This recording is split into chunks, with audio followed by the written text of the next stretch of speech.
আসসালামু আলাইকুম দর্শক, আমি সাইফুল 68 আপনাদের সকলকে আমন্ত্রণ। ট্রেন দুর্ঘটনায় নিহত 12 জনের পরিচয় মিলেছে। কুমিল্লার পদুয়ার বাজার রেল ক্রসিং যাত্রীবাহী বাসের ট্রেনের ধাক্কায় নিহতের নাম পরিচয় পাওয়া গেছে।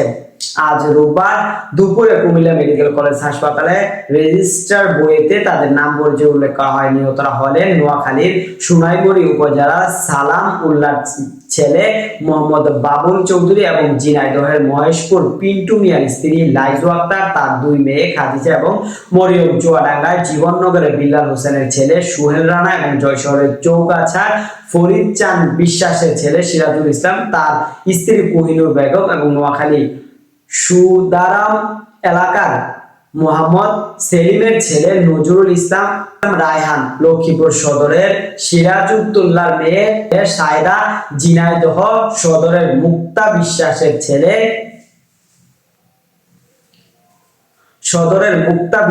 ছেলে জুয়াদ বিশ্বাস, সদরের মুক্তা বিশ্বাসের ছেলে জুয়াদ বিশ্বাস, মাগুরায় মোহাম্মদপুর এলাকার ওহাব শেখের ছেলে ফজিয়ার রহমান এবং চাঁদপুরের কচুয়া উপজেলায় মামুনুল হকের ছেলে তাজুল ইসলাম।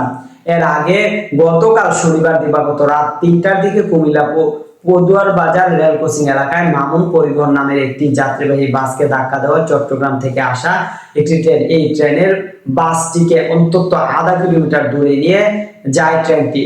এতে প্রথমে 7 জনের মরদেহ উদ্ধার করা হয়, পরে নিহতের সংখ্যা বেড়ে 12 জন। ঘটনার পর চট্টগ্রামের সঙ্গে সারা দেশের যোগাযোগ বন্ধ হয়ে যায়। পরে আখাউড়া থেকে রিফিল ট্রেন এসে উদ্ধার এর সাথে অংশ নিয়েছে ফায়ার সার্ভিস, সেনাবাহিনী, পুলিশ, র্যাব। দর্শক, সাবস্ক্রাইব করবেন, লাইক করবেন, শেয়ার করুন, কমেন্ট করতে ভুলবেন না।